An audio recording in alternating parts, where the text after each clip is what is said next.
अहंकार मैं कर रहा हूँ। एक कर्ता भाव, हाँ, कर्ता भाव भी अहंकार है। मतलब मेरे बिना नहीं हो सकता या मैं कर रहा हूँ, ये कर्ता भाव अहंकार है ना। या ऐसा कहें कि भीतर की तरफ जब हम गति करेंगे और अपने मैं होने का हमें पता लगना शुरू होगा, वो क्या है? अस्मिता। अस्मिता शब्द सुना है? बिल्कुल अहंकार के जैसा ही है, लेकिन वो अहंकार जब कुछ होने या दिखाने की गति में आ जाए बाहर,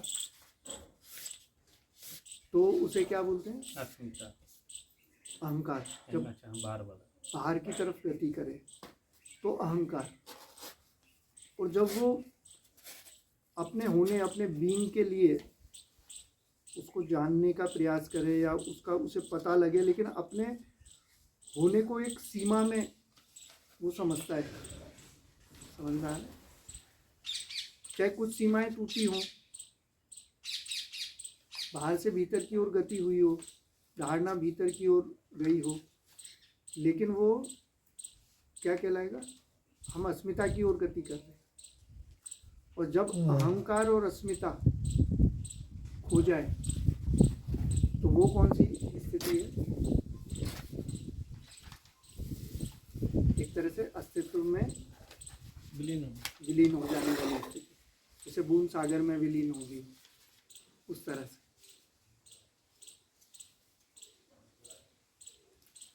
तो अहंकार जो बना ना, वो जैसे ओंकार, मकार, साकार, साहा जो शब्द है, सा और उसके दो बिंदी हम लगा देते हैं, साहा बोलते हैं। तो ये परमात्मा, उस यूनिवर्सल पावर का एक प्रतीक माना गया है। मतलब इस सा शब्द से हम, अब देखो, सो हम सा आया है जहाँ पर भी आया है ना। अगर हम बीज मंत्रात्मक उसमें कोशिश करेंगे जानने की, जितने भी बीज मंत्र हैं, तो उनमें सा शब्द जो है वो ब्रह्म के लिए भी प्रयोग किया गया। जैसे का जो होता है वो ब्रह्म के लिए प्रयोग में आता है ज़्यादातर, है ना। तो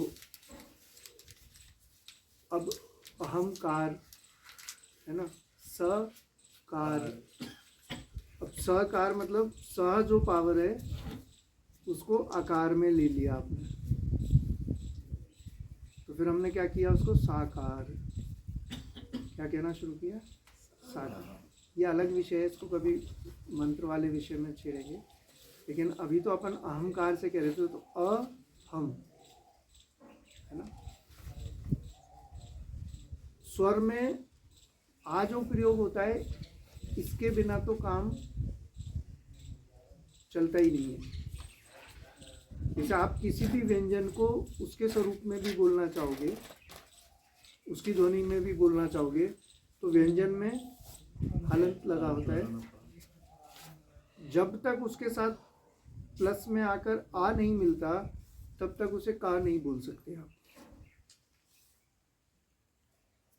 तब तक उसे का नहीं बोल सकते, तब तक उसे खा नहीं बोल सकते, तब तक उसे गा नहीं बोल सकते, है ना। तो ये पूरे शब्दों की अपनी एनर्जी है, अपनी वाइब्रेशन है, अपनी फ्रीक्वेंसी है।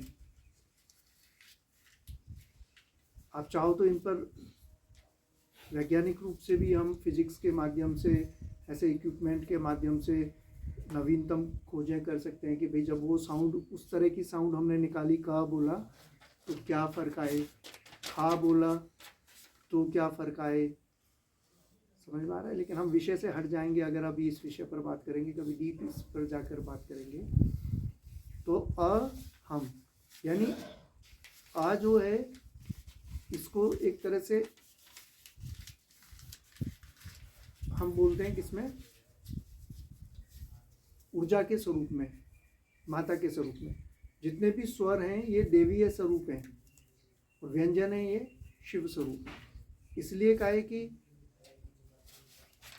शक्ति के बिना शिव शव है ना। तो शिव बोला ही इसलिए गया, शा के साथ ई मिलाया, ई माने शक्ति। किसी भी मंत्र में देख लो आप, इसका प्रयोग शक्ति के लिए होगा अधिकतर। तो स्वर जो हैं ये सारे शक्ति स्वरूप हैं। इसमें पहला स्वर जो है इसके बिना तो काम चलता ही नहीं, व्यंजन अस्तित्व में आ ही नहीं सकता अगर हम स्वर उसके साथ ना मिला, है ना। तो उसको सबसे पहले उसको लिया है हम। आप देखो सो हम, समझ में आ रहा है। तो हम यानी अब ऊर्जा का रूप, दैवीय स्वरूप। तो ऊर्जा कहाँ जाएगी, भीतर के बाहर। ऊर्जा ज़्यादा होना अच्छी बात है कि बुरी बात है, बताइए। सभी यही कहते हैं ना कि ऊर्जा अधिक होनी चाहिए। मेरा कहना यह है कि नाभि चक्र तक आपको ऊर्जा की आवश्यकता है। इसके बाद आपकी कॉन्शियसनेस का, आपकी चेतना का विस्तार होना चाहिए, ना कि ऊर्जा का। अगर आप में ऊर्जा बढ़ी तो तुम शक्तिशाली हो जाओगे। और शक्तिशाली कोई भी व्यक्ति हो सकता है। विवेकशाली होना है उसे, विवेकवान होना है, बुद्धिमान होना है, शुद्धि लेकर आनी है। दूसरा तरीका होता है कि आप जितना जितना अपना प्यूरिफिकेशन करते जाओगे, जितना जितना अपनी शुद्धि करते जाओगे, जैसे जैसे तुम्हारी शुद्धि होती जाएगी, शुद्धि के होते होते शक्ति उसी मात्रा में तुम्हारे पीछे पीछे चलती चली जाएगी। समझ में आ रहा है। और ये तरीका हो सकता है मैं गलत हूँ, मैं ये नहीं कहता कि हर मामले में मैं सही हूँ, हो सकता है कोई और उस माध्यम से आपको लेकर जाए, लेकिन मैं इस माध्यम से ले जाना चाहता हूँ कि आप अपनी चेतना का विस्तार कीजिए। और चेतना का विस्तार जैसे जैसे करेंगे ना, तो हमारा अहम जो है, ईगो, अहंकार, ईगो शब्द भी देखो कैसे बना है, ईगो, एनर्जी गो, एनर्जी गई,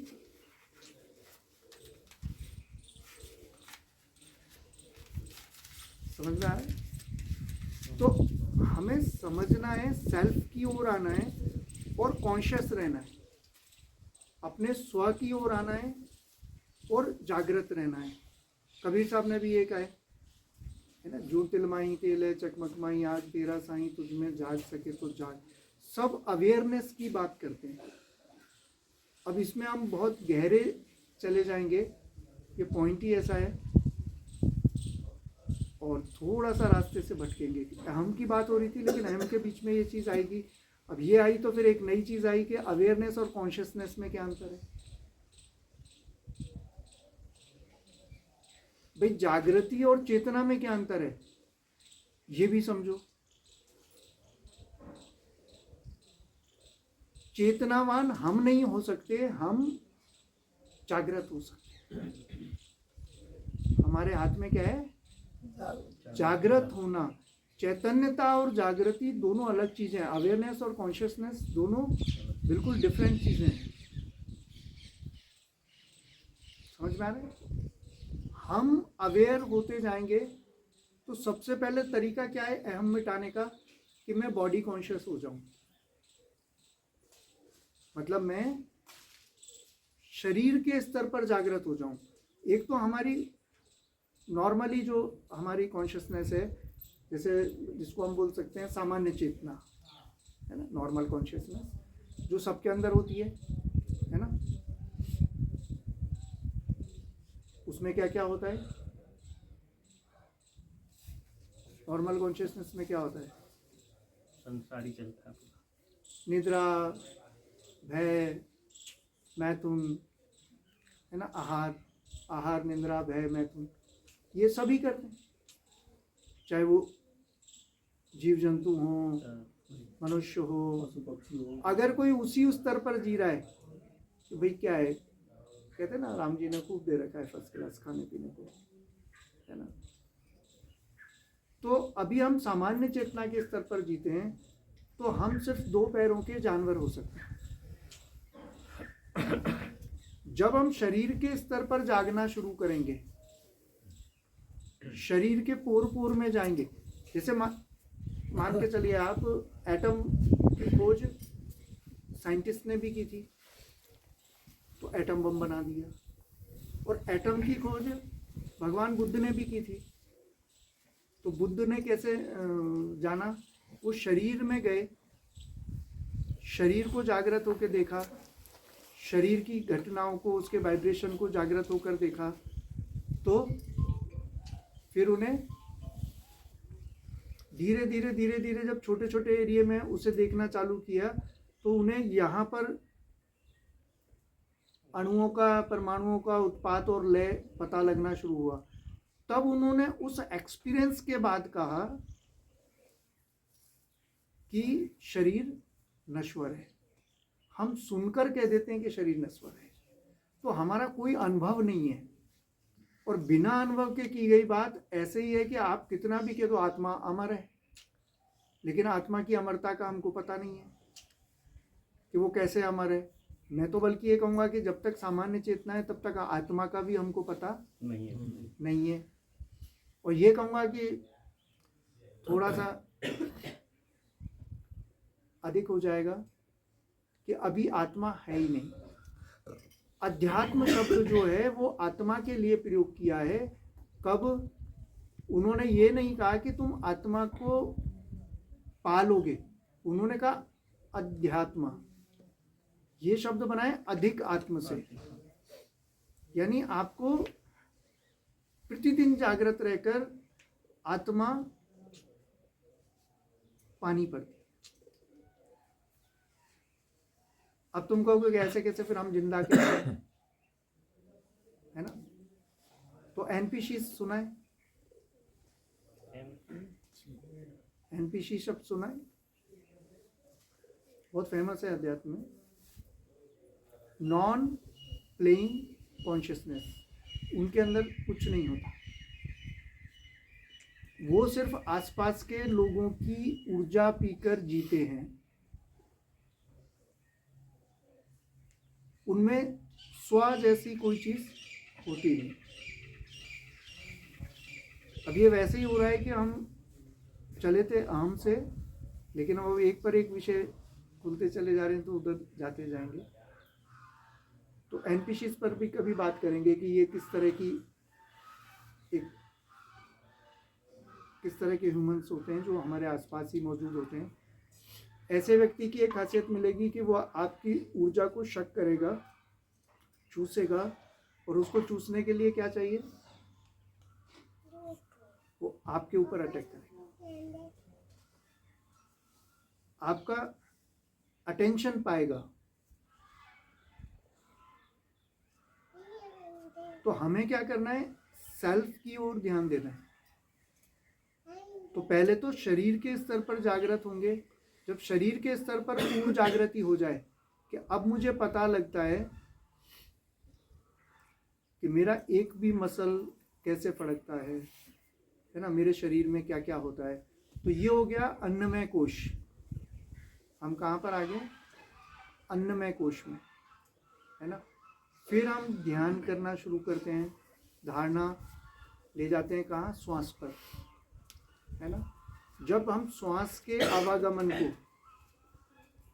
यानी श्वास और प्रश्वास को जब देखना शुरू करते हैं, श्वास के इनहेल और एक्सहेल होने को देखना शुरू करते हैं, इनहेलेशन को और एक्सहेलेशन को, तब हमारी चेतना सिकुड़कर कहाँ आती है? एक जगह। और उसे बहुत छोटे पॉइंट पर जब हम देखना शुरू करते हैं, तो हमें, अब लोग बाग इसको बोलते हैं कि ये ध्यान है ना। ये ध्यान नहीं है, ये ध्यान के लिए एक ऐसा टूल है कि उस टूल को शार्प करके तुम अब ध्यान कर पाओगे। जब तक तुम्हारा अवेयरनेस का लेवल बिखरा हुआ है, फैला हुआ है। जैसे सूर्य की किरणें अभी फैली हुई हैं, लेकिन हम उत्तल लेंस से किसी एक पेपर पर इसे डालें तो वो एक पॉइंट पर जब आएंगी तो वहां पर आग लगा देगी। उसी तरह से जैसे चाकू जितना शार्प होगा उतना बेहतर हम काट पाएंगे। तो ये अपने उस टूल को, जो अवेयरनेस का चाकू है, उसको शार्प करने के लिए, उसको पैना करने के लिए एक धारणा विधि है जो हम श्वास पर ध्यान करते हैं। ठीक है, इसके साथ साथ हम बहुत सारी स्टडीज करते हैं। श्वास पर ध्यान बहुत तरह से हो सकता है। लगभग 112 विधियां तो भगवान शिव ने दी हैं श्वास पर ध्यान करने। वो किसी ना किसी तरह से श्वास से ही संबंधित हैं।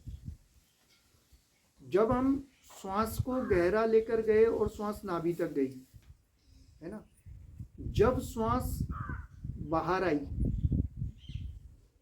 आप केवल इसके ट्रैक को पकड़ लो, इसके जाने को देखो, आने को देखो। जब आप उसके साथ ही लगे रहोगे तो आप में एक शक्ति प्राप्त होगी। आपकी जो शक्ति, जो ऊर्जा, प्राण शक्ति जो भी भीतर आ रही है, आप जब उस पर फोकस कर रहे हो तो प्राण जो है ये जड़ है कि चेतन है?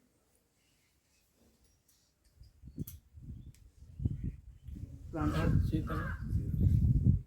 सभी बोलेंगे ना प्राण चेतन है, लेकिन प्राण जड़ है।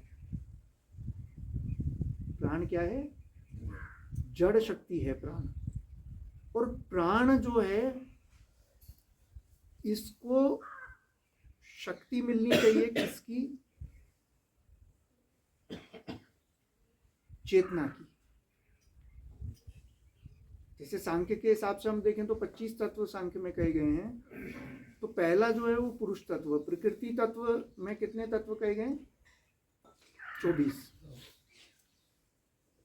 तो चेतना शक्ति, जब श्वास, हमारा अवेयरनेस कहाँ पे लगा? अवेयर किसके प्रति हुए हम? श्वास के प्रति। तो उसमें जो नैनो पार्टिकल्स भीतर गए, जो उसमें नैनो पार्टिकल्स भीतर गए हैं, जो प्राण शक्ति भीतर गई है, वो एक्टिवेट होनी शुरू हो जाएगी। और जब डीप ब्रीदिंग के साथ और डीप इनहेलेशन और डीप एक्सहेलेशन के साथ आप देखना शुरू करोगे उसको, यानी श्वास और फिर श्वास के साथ, तो वो शक्ति पूरे शरीर में फैलनी शुरू होगी। अब नेचुरल है कि जब ऐसा कुछ होगा तो उसके पहले आपके पास एक टूल होना चाहिए, जो टूल क्या करेगा कि आप शरीर में जहां भी कुछ हो रहा है उसको जानना शुरू करें, है ना। तो बुद्ध जो करवाते थे वो ध्यान में करवाते थे कायानुपासना, यानी शरीर में घूमो। अपने यहाँ पर अपन जीवन चेतना ध्यान में उसको करवाते हैं सीधे सीधे कि आपको घूमने की जरूरत नहीं, आपको एक साथ पूरे शरीर में फैल जाना है। बस जितना आपका इलेक्ट्रोमैग्नेटिक फील्ड होता है उस एरिया में, या अपने शरीर से 6 इंच दूर तक, बस पूरे शरीर को जानते रहो, एडी से चोटी तक। और उसी समय पर श्वास को भी जानते रहो। श्वास को कितने प्रकार से जान सकते हैं? भीतर जाने और आने को, नाभि उठने और गिरने को, है ना। और बाएं से तेज चल रही है या दाएं से तीव्र चल रही है, ठीक है। लंबी चल रही है या छोटी चल रही है। जैसे जैसे आप इसको जानते जाओगे और पूरे शरीर में होने वाले वाइब्रेशन को जानते जाओगे, तो आपका कौन सा तत्व तैयार हो रहा है?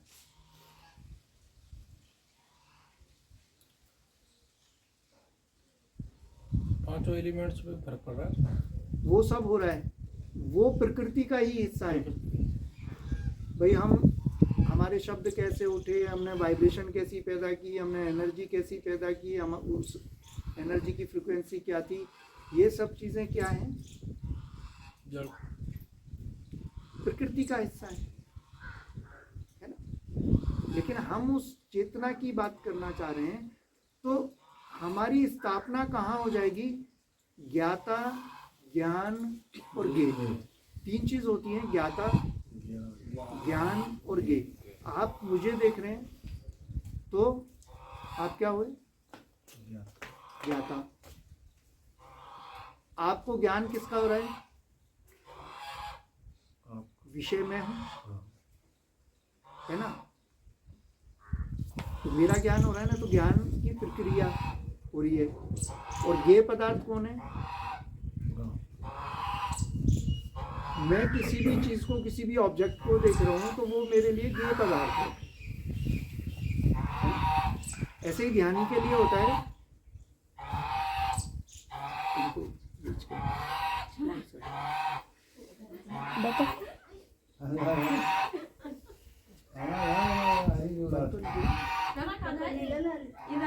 इसी तरह से एक शब्द होता है ध्याता, ध्यान और ध्येय। तो जो ध्याता है या ज्ञाता है ना, ये शाश्वत है। कौन शाश्वत है? ज्ञाता या ध्याता, ये शाश्वत है। आपकी स्थापना इसमें होगी तो क्या होगा कि चीजें हो रही हैं। मतलब एक तत्व तो कांस्टेंट है और एक तत्व वेरिएबल है। इसी को गीता में परिवर्तनशील बोला है ना। और स्थित प्रज्ञता किसे बोला है? ध्याता। इसमें कुछ पल के लिए हम इसे जान लेते हैं, लेकिन जब पूरी तरह से इसमें स्थित हो जाते हैं उसी को स्थित प्रज्ञा बोला है। यानी प्रज्ञा यानी क्या? ज्ञान, विजडम, अनुभूति। तो हम जो अनुभूति करने वाला व्यक्ति है वो सच है, वो सदा है, सदा था, सदा रहेगा। बाकी ये सारे दृश्य बदल जाएंगे। आप यहां से चले जाएंगे लेकिन आप रहेंगे। आप छोटे थे लेकिन आप थे। आप बड़े हुए लेकिन आप थे। आप वृद्ध होंगे लेकिन आप होंगे। एक दिन आप शरीर में नहीं होंगे लेकिन आप होंगे। समझ में आए? तो हमें जो सीधा सीधा सा एक फंडा है कि हमें कहाँ स्थापित होना है? उस तत्व में। अब उस तत्व में आने के बाद देखो, उस तत्व में क्या हो? आप स्थित प्रज्ञ हो, आप देखने वाले हो। तो फिर चीजें होंगी कि आप करोगे। आपको उस चीज का पता लगेगा कि चीजें परिधि पर अपने आप हो रही हैं, मैं उनको करने वाला नहीं। तो अहम रहेगा क्या? इसलिए मैं इधर से होकर यहां पर लाऊंगा। जितना हम उस तत्व में स्थापित होंगे, अहम खत्म। क्योंकि अब मुझे ये पता है कि मैं तो हूं, लेकिन मैं देखने वाला हूं। अच्छा होता है तो देखने वाला हूं, बुरा होता है तो देखने वाला हूं। अगर ये शरीर कुछ करता है तो देखने वाला हूं। अगर ये मन कुछ करता है, प्रतिक्रिया देता है, तो देखने वाला हूं। जो क्रिया हो रही है उसके अगेंस्ट में जो प्रतिक्रिया कर रहा हूं। न्यूटन का लॉ है कि हर क्रिया की समान और विपरीत प्रतिक्रिया होती है। तो जो भी प्रतिक्रिया मन और शरीर करना चाह रहे हैं वो करेंगे। समझ में आ रहा है? अभी हम कौन से वाले अहंकार की बात करते हैं? अरे अगर मैंने कुछ किया ना तो मेरी इज्जत खराब हो जाएगी। तो अभी मतलब तुम अपने आप को शरीर मान रहे हो, इसलिए तुम्हें ऐसा लगता है कि तुम्हारी इज्जत खराब हो जाएगी। क्योंकि मुझे तो कोई जानता भी नहीं। यहाँ पर जितने लोग बैठे हैं, क्या मैं जो भीतर से बोल रहा हूँ उसे जानते हैं? इस चेहरे को जानते हैं। ये मैंने पता नहीं कितने बदल लिए हैं। और जब तुम भी अपने आप को यही मानने लगते हो तो तुम फिर कहोगे मेरे इस नाम की, महेश बाबा नाम की, या मेरे इस शरीर की तौहीन हो जाएगी। तो इसका मतलब अभी कहां पर हो? जड़ में पकड़ा। शरीर जड़ अभी देह को पकड़े हो ना, और देह को पकड़े हो तो दुख आएगा। उस जगह पर कौन सा दुख है? उसके लिए कहा है कि ना उसे अग्नि जला सकती है, ना पानी भिगो सकता है, ना वायु सुखा सकती है। गीता में जो कहा है ना, वो इसलिए कहा है।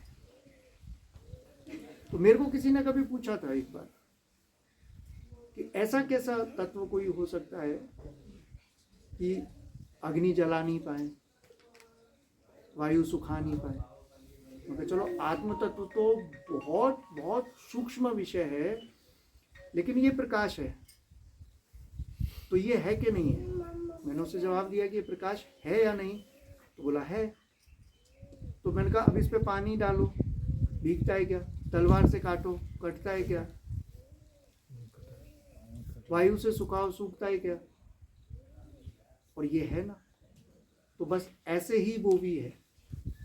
जैसे ये प्रकाश जब चेतना पर पड़ता है, ये प्रकाश जब चेतना पर सॉरी ये जो प्रकाश है जब विषयों पर पड़ता है, माफी चाहूंगा, कोई भी विषय पर जब ये प्रकाश पड़ता है तो वो विषय से किरणें जब परावर्तित होती हैं तब वो हमें दिखाई देती है।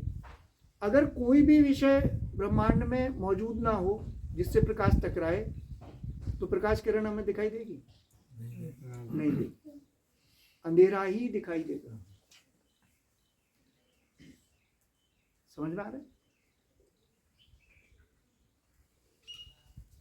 तो इसी तरह से जब हम आंख बंद करते हैं तो हमें मन के विषय दिखाई देते हैं। हम कहते हैं ना, सन्यासियों ने कहा है कि भाई प्रकाश प्रकाश प्रकाश की बात की है कि भीतर प्रकाश आएगा। भीतर प्रकाश अभी भी है हमें जो भी भीतर दिखाई देता है वो किस वजह से दिखाई देता है? आंख बंद करने के बाद कुछ तो है ना। वो प्रकाश कैसा है, क्यों है? ऐसे ही मानो कि ये जो प्रकाश है, इस प्रकाश को देखने वाला या इसे रेडिएट करने वाला खुद ही देखने वाला हो। जैसे सूर्य को ही देखना और सूर्य का ही प्रकाश हो, ऐसे वो जो चेतना का प्रकाश है वो हमारा ही प्रकाश है और हम ही देखने वाले हैं। समझ में आ रहा है? अब हम बाहर से भीतर आते हैं कि हम उसमें उलझ गए हैं, तो जो भी दृश्य आ रहे और जा रहे हैं, जो भी साउंड्स आ रहे और जा रहे हैं, जो भी घटनाएं घट रही हैं, वो एक बहुत बाहर हैं। अब हम और नज़दीक आएंगे तो हमारे भीतर घटेंगी, हमारे मन में घटेंगी, हमारे मनोमय कोश में घटेंगी। तो प्राण में से जब हम निकल कर आगे अब हम मनोमय में आ जाएंगे। समझ में आ रहा है? और इस तरह से करते करते हम कारण शरीर तक और महाकारण तक पहुंच जाएंगे। ये कभी पंचकोश में बात करेंगे आप। लेकिन अभी असली मुद्दा जो था वो अपना अहम था। अब आप करके देखना इस प्रयोग को कि जब आप बार बार दृश्य को देखोगे, लेकिन दृश्य के इफेक्ट आपके ऊपर क्या आ रहे हैं इस पर काम करोगे। यानी आप क्या प्रतिक्रिया दे रहे हो ये महत्वपूर्ण है। और प्रतिक्रिया में भी आप नहीं दे रहे हो, प्रतिक्रियाएं हो रही हैं। ये ऑटोमेशन में चलेगा। आप कितना भी अभय को प्राप्त व्यक्ति को ले आना, शरीर का एक धर्म है ना। हमारे जो रेटिकुलर एक्टिवेटिंग सिस्टम होता है वो ऑटोमेटिक सारी प्रक्रियाओं को संभालता है जो अपने आप चलनी है। हमें नहीं पता कि भोजन कैसे पचता है, ये आरएस फैक्टर करता है। समझ में आ रहा है? तो आपके ऊपर, सोते के ऊपर भी अगर चूहा आएगा तो आपका हाथ जाएगा अपना। अब इसका मतलब ये नहीं है कि वो क्रिया आपने की है, वो शरीर ने की है। समझने की कोशिश करो। कुछ क्रियाएं मन करेगा तो मन जो करता है वो करने दो, शरीर जो करता है वो करने दो। तुम मात्र कौन हो? दृष्टा। तुम मात्र कौन हो? साक्षी। और जितना तुम उस साक्षी में और दृष्टा में स्थापित होते चले जाओगे उतना क्या होगा? कर्ता भाव बचेगा, आपको ये पता लग गया कि मैं सिर्फ क्या हूं, दृष्टा, करता मैं नहीं हूं, चीजें हो रही हैं अपने से, तो उन लोगों ने कहा होगा वही जो राम रच रहा था।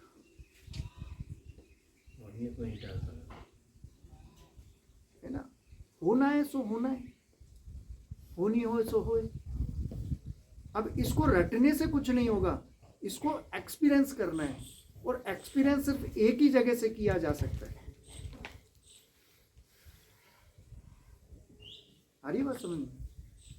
एक्सपीरियंस केवल एक ही वजह से, एक ही तरह से किया जा सकता है कि हम भीतर जितना अवेयर होते चले जाएंगे, हमारा कॉन्शियस लेवल उतना बढ़ता चला जाएगा। तो पहले शरीर के स्तर पर कॉन्शियस अवेयर होंगे, उसके बाद में कहाँ, श्वास पर, उसके बाद में कहाँ, मन पर, मन के विचारों को देखना शुरू करेंगे।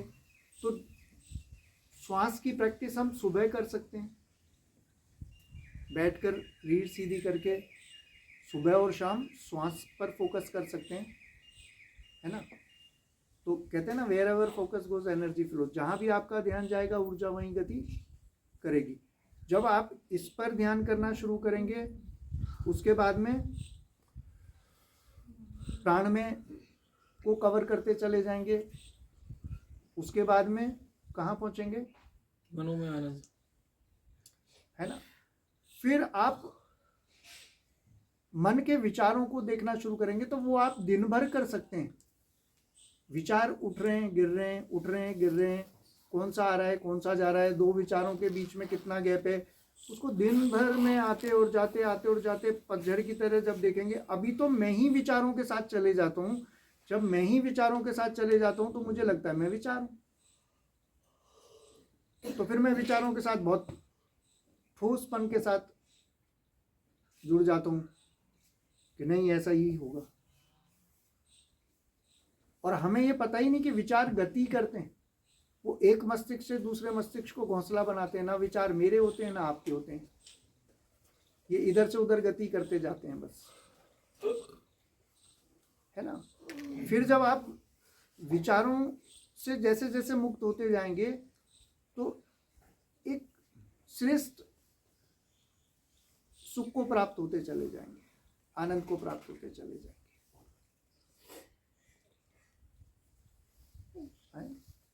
और जैसे आप उस स्थिति में पहुंचेंगे, आनंद में कोश में पहुंचेंगे, तो तब भी आप आनंद हो, वो भी आनंद घटेगा और बढ़ेगा। जो चीज भी परिवर्तित होती चली जाएगी वो तुम नहीं हो। जिस चीज को भी तुम एक्सपीरियंस कर सकते हो वो तुम नहीं हो।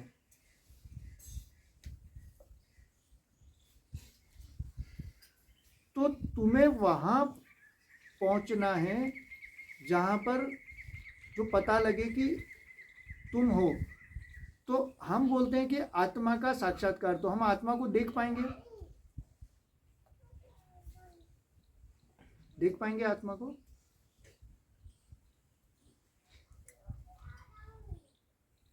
वो तो खुद ही हो जाएंगे विलीन, हम खुद ही विलीन हो जाएंगे। आंख, सिर्फ आंख के अलावा सब चीज को देख सकती है, आंख खुद को नहीं देख सकती, खुद के अलावा सबको देख सकती है। तो आत्मा जो है वो खुद के अलावा सबको देख सकती है। सिर्फ यही हमारा प्रमाण होता है कि हमारे पास आंख है, इस बात का क्या हम अकेले हों, कोई दूसरा देखकर बताने वाला ना हो, तो हमको इस बात का क्या प्रमाण है? क्योंकि मुझे पूरा जगत दिखाई देता है, मतलब मेरे पास आंख है। अगर मैं पूरी प्रकृति को महसूस कर सकता हूँ, मैं भावों को महसूस कर सकता हूँ, मैं विचारों को महसूस करता हूँ, तो मतलब कोई जानने वाला है ना जो जान रहा है। अब आप कहोगे कि नींद, जागृत, स्वप्न, सुषुप्ति और तुरिया 4 अवस्थाएं होती हैं। जागृत में अभी जो हम हैं, सुषुप्ति, स्वप्न में जब हम स्वप्न की अवस्थाओं में हैं, है ना, जब विचार और स्वप्न चल रहे हैं हमारे, है ना, वो स्वप्न की अवस्था। सुषुप्ति माने जब हमको निद्रा आ गई। और एक चौथी अवस्था है जो कभी सोता नहीं, तुरिया, जो जान रहा है। अब आप कह रहे हो कि मुझे आज बहुत गहरी नींद आई, ठीक है, जब तुमको नींद आ गई तो ये किसने पता किया कि नींद आई? अब देखो, जब आप स्वप्न में थे, स्वप्न चल रहे थे, तब तुम सोए थे, तो कौन था जो उन सपनों को देख रहा था? यानी कोई था ना जो जागा था, जो कभी नहीं सोता। वही आत्मा है, वही परमात्मा है, वही तुम, जो हमेशा। लेकिन उस आत्मा और परमात्मा का प्रयोग हम किस चीज के लिए कर रहे हैं? मक्खी उड़ाने में। मतलब गहरे सोए हैं, मक्खी आके बैठ गई, बस यही उसका काम है। इसके अलावा हम उसका कोई काम नहीं ले रहे, वरना वो हमेशा जागा है। आप ये देखो, जब भी कोई आकर हमको हमारे नाम से आवाज लगाता है तो हम एकदम बोल पड़ते हैं। जब तुम सोए थे तो किसने खबर दी तुम्हें? यानी तुम, जो तुम्हारा वास्तविक होना है, जो तुम्हारा बीइंग है, तो तुम जागे थे, तुम सोए नहीं थे। तुमने जिन शरीर और मन को अपना समझा वो सोए थे, पर तुमने अपनी पहचान उन्हीं से कर रखी है।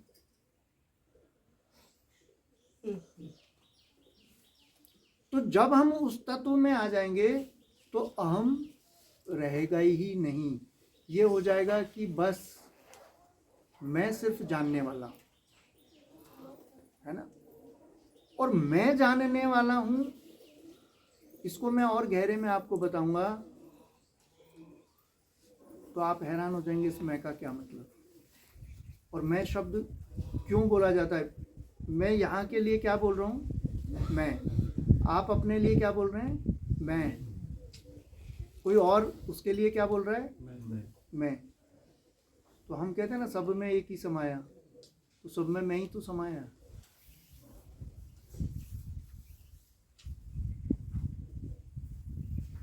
आपका मैं शरीर वाला नहीं हो, आपका मैं अहम वाला नहीं हो, तो वो जो मैं है वो बना ही उससे था।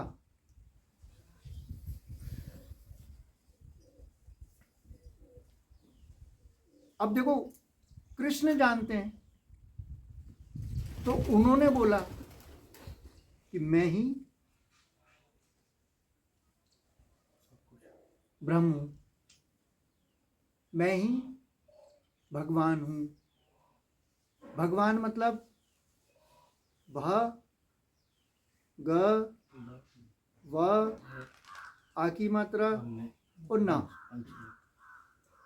यानी 5 तत्व। वैसे भूमि, गैसे गगन, वैसे वायु, ऐसे अग्नि और ना से नीर। ये 5 तत्वों से, 5 एलिमेंट से भगवान। तो वो जो तुम्हारे भीतर तत्व है, वो जो मैं तत्व है, मैं बुरी चीज नहीं है अगर आत्मा वाला हो। तो तब उन्होंने कहा है कि सब में मैं ही हूं, मतलब सब में ये मैं ही है। जिसको मैं बोल रहा हूं ना, ये अब गहराई से समझो। उन्होंने ये नहीं कहा कि मतलब यशोदा का कृष्ण सब में है। समझने में बड़ा भेद हो जाता है।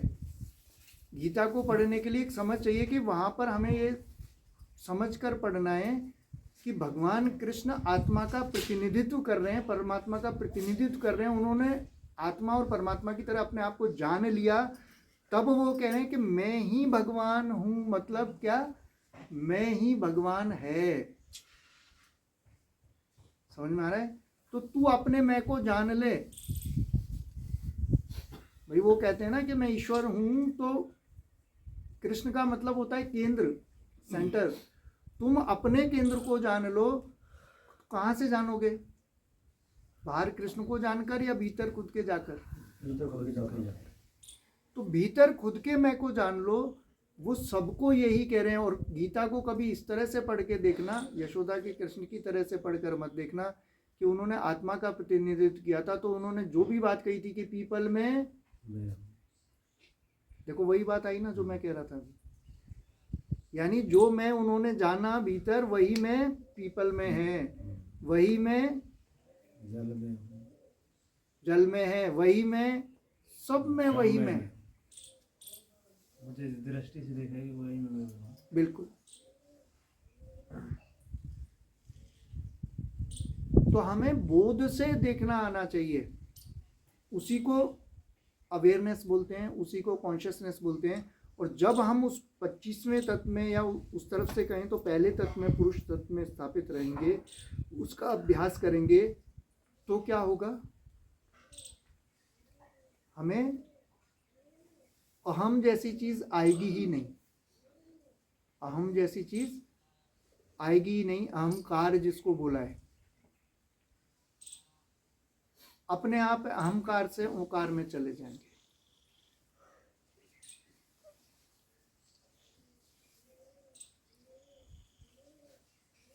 तो हमें क्या बनाना है? जैसे मैंने बताया था, अहम इक्वल टू ब्रह्म। जिसको शंकर ने बोला अहम ब्रह्मास्मि, यानी अहम मैथमेटिक्स के फॉर्मूले की तरह से लें तो अहम इक्वल टू ब्रह्म। अहम ही ब्रह्म में बदलता चला जाएगा। इसी तरह से एक फॉर्मूला देता हूं आपको, ऊर्जा इक्वल टू चेतना। रिलैक्स्ड अवेयरनेस, अटेंशन वाला नहीं मामला कि पूरी बॉडी को अटेंशन कर दिया, एकदम रिलैक्स्ड। पूरी बॉडी रिलैक्स हो, मन रिलैक्स हो, तो वो जो अवस्था है वो रिलैक्स वाली है। लेकिन अवेयर हो। हमें आदत क्यों लगी थी? सो जाने की आदत क्यों लगी थी? बेहोशी की आदत क्यों लगी थी हमें? क्यों लगी थी बेहोशी की आदत?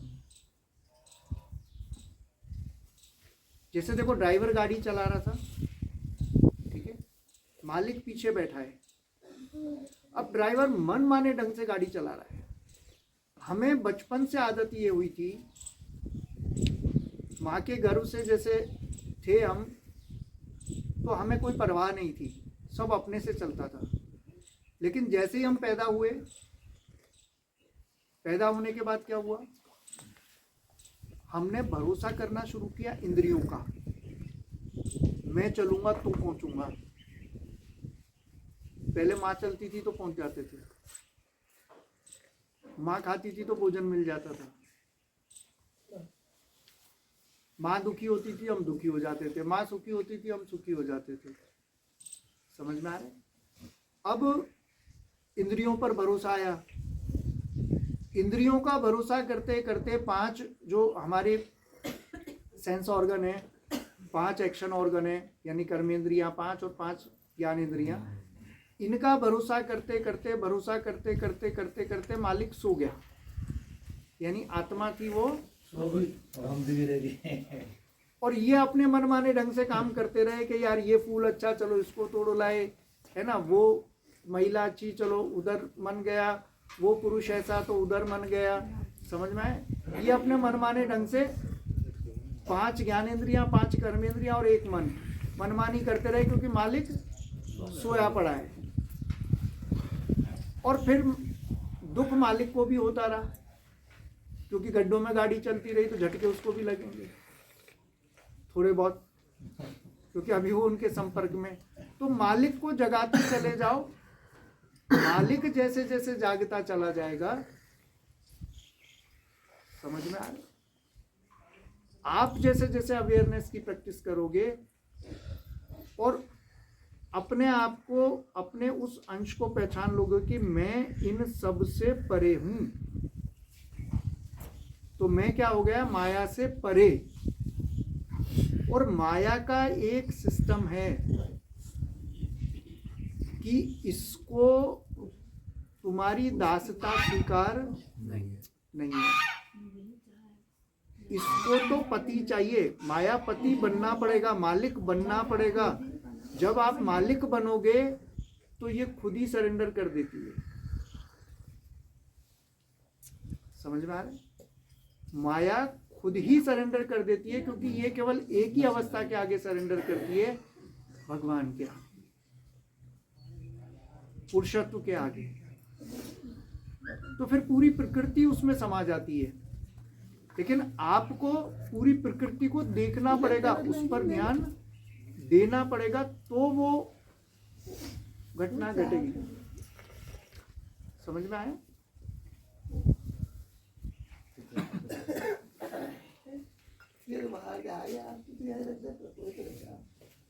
तो आपका अहंकार विलीन हो जाएगा। और विलीन क्या होगा, आपको एक सच का पता लग जाएगा कि कर्ता मात्र अहंकार देता है, साक्षी में कोई अहंकार नहीं है। और मैं साक्षी हूं तो अहम खत्म, अपने आप चीजें होनी शुरू होंगी। क्लियर है यहां तक? है ना? और उस तत्व में जब हम रहना शुरू करेंगे, धीरे धीरे उसका अभ्यास करेंगे, तो स्थित प्रज्ञता आती जाएगी।